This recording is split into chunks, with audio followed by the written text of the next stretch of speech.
Olá, senhores, espero que esteja tudo bem com vocês. Se você acha que investir no mercado imobiliário só é possível comprando um imóvel, prepare-se para mudar de ideia. No quinto episódio do Mercado Sem Máscara, vamos explorar o certificado de recebíveis imobiliários, o famoso CRI. Vamos entender como ele funciona, suas vantagens, desvantagens e como você pode aproveitar esse investimento. Tá? O que é um CRI, senhores? Um CRI é um certificado securitizado, ele é um investimento de renda fixa, tá? Emitido por securitizadoras, que são instituições, tá? Que são registradas nos órgãos competentes como o Banco Central e a CVM, e essas instituições, elas fazem o lastro, né, de recebíveis do mercado imobiliário, como aluguéis, financiamento, contratos de compra e venda, através desses certificados do certificado de recebíveis imobiliários. Então, imagina só uma situação.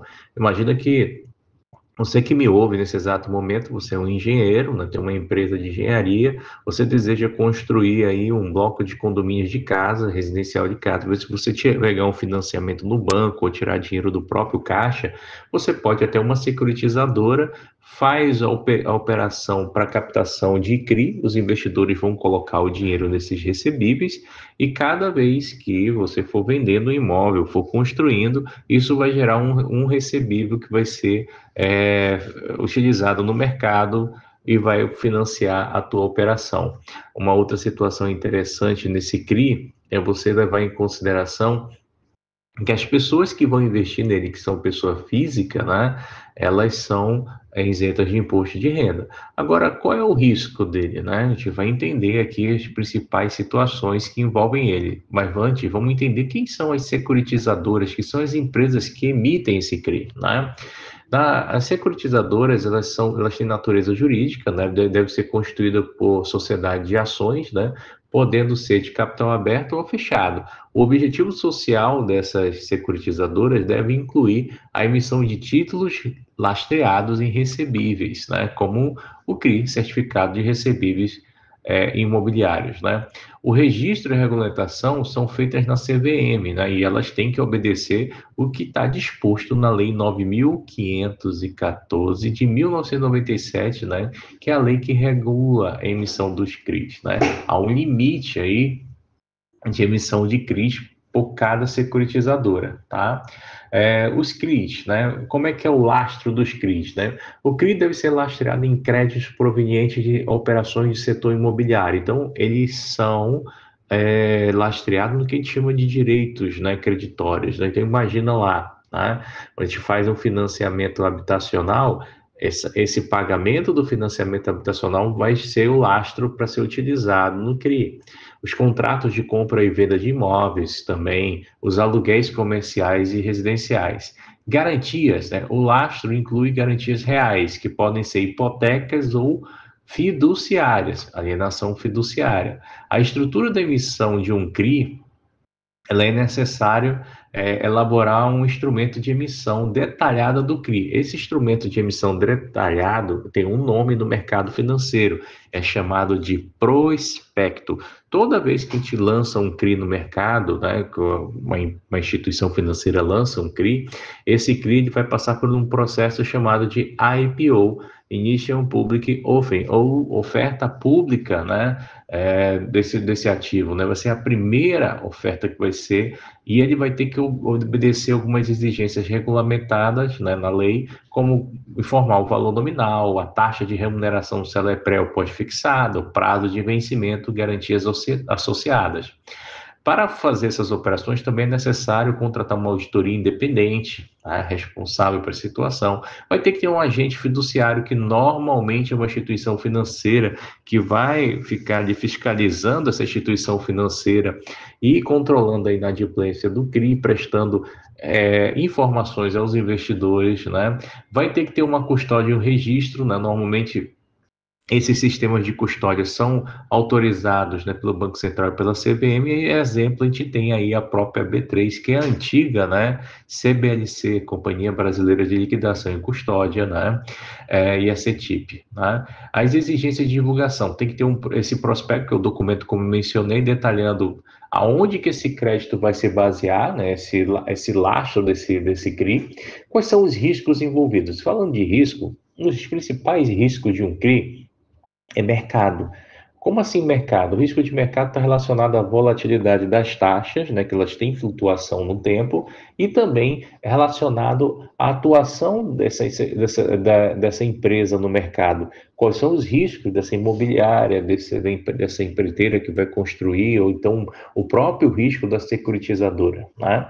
O segundo risco é o risco de mercado, é o risco de crédito. O que seria o risco de crédito? A inadimplência. A inadimplência ela pode se elevar. E essa inadimplência elevada pode comprometer toda a estrutura, né, que é utilizada para os recebíveis desse CRI. Lembrando que esse instrumento, por ser um instrumento imobiliário, ele tem uma coisa que é muito parecida com a LCI, a isenção de imposto de renda para pessoas físicas. Só que a LCI possui o fundo garantidor de crédito até 250 mil por banco e instituição. O CRI, ele não possui, ele não tem essa garantia, ou seja, você está empregando 100% do teu capital em risco e se a operação vinha não dar frutos, você vai perder 100% do teu capital. Por que a gente fala isso? Frisa muito isso, porque tem muita gente vendendo CRI no mercado, fazendo o investidor só olhar a taxa e não olhar o risco que está por trás. E nós aqui, como um dever de orientação para vocês, nós vamos mostrando que esse é o principal risco, a risco da perda total do patrimônio investido, né? E a securitizadora, por obrigação, ela vai ter que manter informados os investidores através de relatórios periódicos, tá? Ela também vai ser submetida, né, a sistemas de compliance e gestão de risco, né, para implementar políticas rigorosas sobre a avaliação do risco de crédito associável aos recebíveis que dão lastro para o CRI, tá? E tudo isso em conformidade com a CVM. Lembrando que não é qualquer investidor que vai entrar aqui, são apenas investidores que são chamados de investidores qualificados, aquela turminha que já tem mais de R$ 1 milhão operado no mercado financeiro, né? Cuidado, existem muitas corretoras e existem muitos investidores que só fazem alteração ali no cadastro, né, se tornando, né, investidor qualificado sem ter 1 milhão investidos no mercado financeiro. Isso pode ser um risco. E não confundir, tá? É investimentos em títulos e valores imobiliários que você tem que ter. CRI, CRA, debêntures, notas promissórias, ações, recebíveis de ações, que vão compor isso para você ser considerado investidor qualificado. Não adianta você dizer que você tem 1 milhão investido em imóveis, que isso não te configura como investidor qualificado no mercado financeiro, tá? Lembrando que, né, o CRI ele é um bom, vamos dizer assim, uma boa opção de diversificação da carteira, tá? E existem CRIs no mercado que você pode acessar a partir de R$ 1.000, a partir de 5 mil, a partir de 10 mil, dependendo das especificações que estão no prospecto. Vale a pena. Quando você acessar esse mercado, lê detalhadamente o prospecto. Muito investidor tem preguicinha de ler o prospecto, porque normalmente ele tem umas 200, 300 páginas. Mas lembre-se, é o seu dinheiro que está entrando no risco e por obrigação você deveria, né, tentar entender quais são os riscos, né? Uma desvantagem também que eu considero muito crucial em relação a investir num CRI, é que nenhum profissional do mercado financeiro pode tecer comentários sobre o CRI. É isso mesmo que você está me ouvindo. O analista não pode falar nada na oferta pública do CRI. Um assessor de investimento, um administrador de fundos de investimento, um gestor, ninguém pode falar nada. Todas as informações elas estão cabíveis, estão dentro do prospecto. Então o investidor ele tem que ler o prospecto, né? Se você investir numa operação dessa e você for culpar determinados profissionais no mercado porque você investiu numa operação e ela teve resultados ruins, saiba que você tem uma parcela de culpa nisso, porque você não leu o documento. E resoluções, né, as próprias resoluções da Comissão de Valores Imobiliários, que é a CVM, ela proíbe, né, esses profissionais de tecerem comentários antes da oferta ou durante a oferta, né?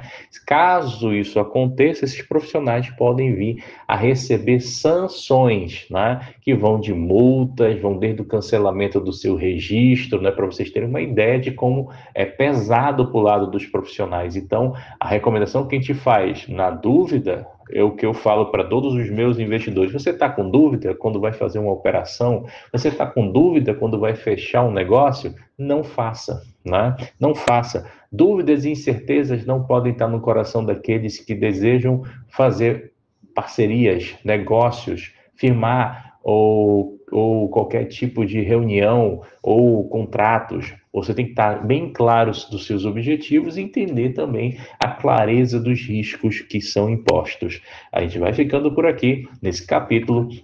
Agradeço a atenção e voltamos no próximo.